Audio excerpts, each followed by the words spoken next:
Greetings viewers and welcome back to the channel. Today's story takes us across the Tasman Sea to subscriber Troy, all the way from New Zealand. Troy's tale begins after a painful separation, leading him on a journey to the famed island of Koh Phangan in Thailand, seeking a bit of respite and a change of scenery. Little did he know that a chance encounter in a small village bar would lead to a surprising and impactful connection with a local Thai woman. This isn't your typical tourist story. It's a candid and often humorous account of unexpected laughter, a brief but intense connection, and how a holiday fling in Thailand ultimately helped Troy heal from heartbreak back home. Get ready for a story that explores the unexpected ways we can find solace and a fresh perspective, even in the most unlikely of places. So, there I was, mid-40s and feeling like a proper divorcee. The kind who'd spent years in a marriage that felt more like a polite acquaintance than a passionate partnership.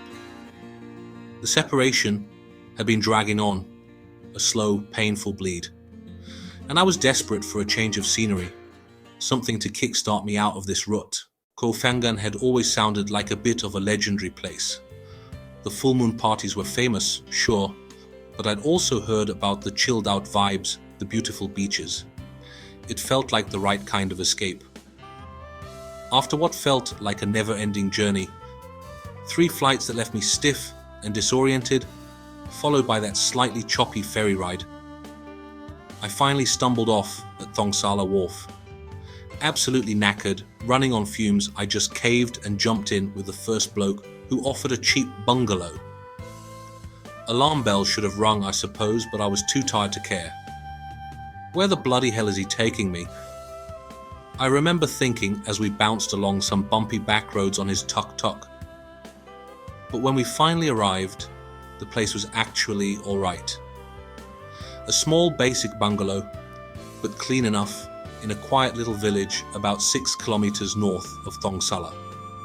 Looking back, it was probably a much better spot than the busy Bantai area I'd initially had in mind. Exhausted and craving some peace, being tucked away from the obvious temptations felt like a blessing in disguise. That first evening, the jet lag was hitting hard, but I knew I needed to stretch my legs and get a feel for the place. I decided on a short walk into the village, just for one quiet beer to try and wind down before an early night. The plan was sensible, responsible even.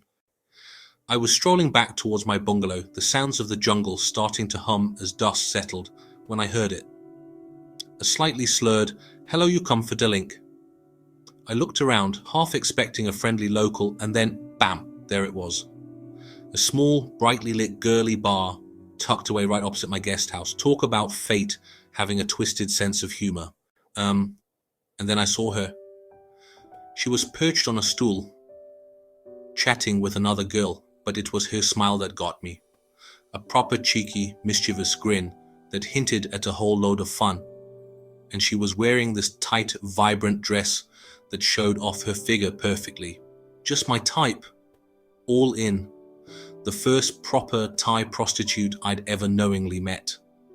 Well, I couldn't just walk past, could I? I had to at least buy this girl a drink, just so I could talk to her, see what she was all about. We clicked almost instantly.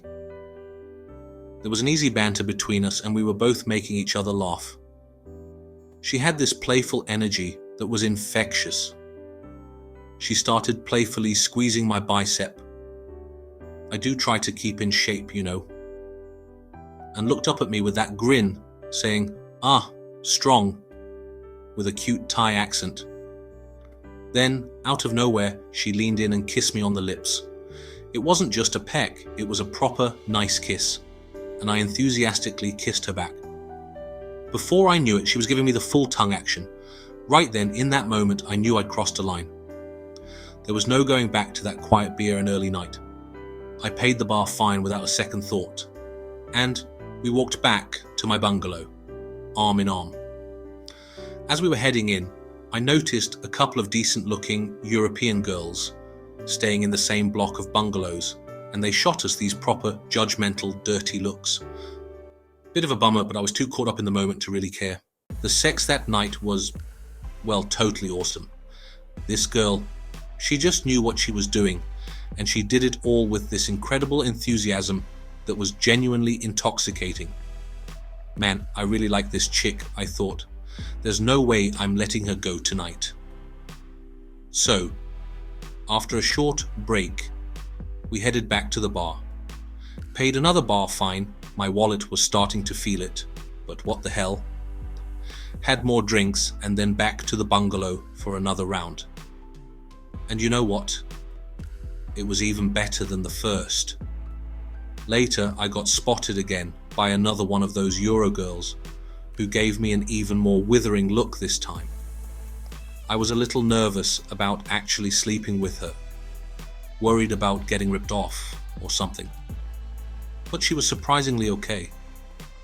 She just snuggled up, and within minutes she was out like a light, snoring softly beside me. The next night, the lack of sleep from the journey and the previous night's activities was really catching up with me. I knew I needed to get some proper rest, so I just went to the bar, had one drink with her, and then headed back to my bungalow early, promising her I'd be back. And I kept that promise. Over the next few days, I went back to see her 3 more times, usually for a short time, using one of the rooms at the bar. It was easy, convenient, and I enjoyed her company immensely. Every night with this girl was a blast. We spent the whole evening dancing to the loud Thai pop music, attempting karaoke, badly on my part, and just laughing at silly things. She had this kind of crazy, offbeat sense of humor that really did it for me. It was like being with someone who didn't take themselves too seriously, and that was a refreshing change.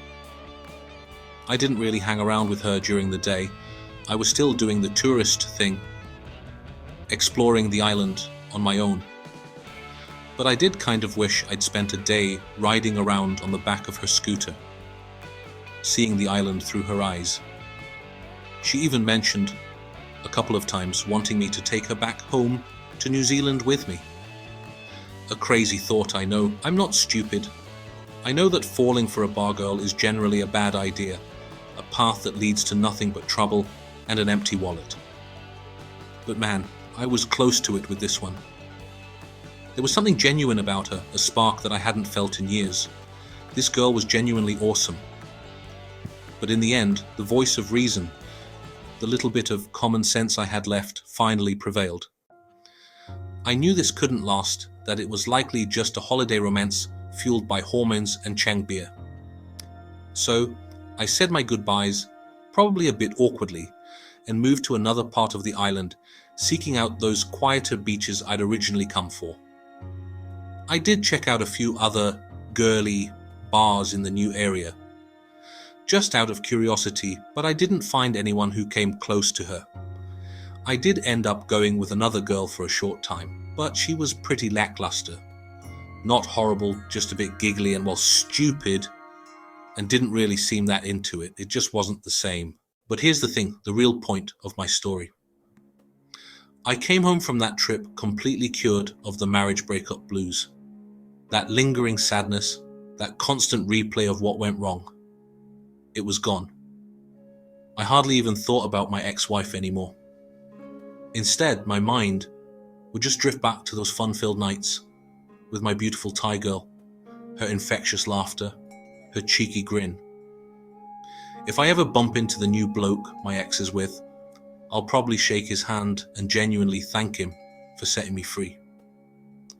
That whole experience, that unexpected connection on Koh Phangan, it helped me far more than any amount of counseling sessions or those bloody antidepressants ever could have. It was a reminder that life can still be fun, that there's still connection and laughter out there. So thanks for an awesome time, my hot little Thai girl. You helped this broken heart heal in the most unexpected way. And to all the judgmental people out there who might be tut-tutting at my story, I treated her with respect. She treated me incredibly well in return. And I even helped her feed her children while I was there. so I can't really see anything wrong with that. It was a mutually beneficial experience, however brief. And one last thing for the purists. Yes, I did use a rubber every single time. So, there you have it. Troy's story of finding unexpected healing and connection on the shores of Koh Phangan. What did you think of his experience? Have you ever found solace or a new perspective in an unexpected place after a difficult time? Share your thoughts and experiences in the comments below. We always love hearing your stories. If you enjoyed Troy's candid account and found it relatable, please give this video a thumbs up. And if you want to hear more personal stories and travel adventures from around the world, don't forget to subscribe to the channel. Thanks for watching,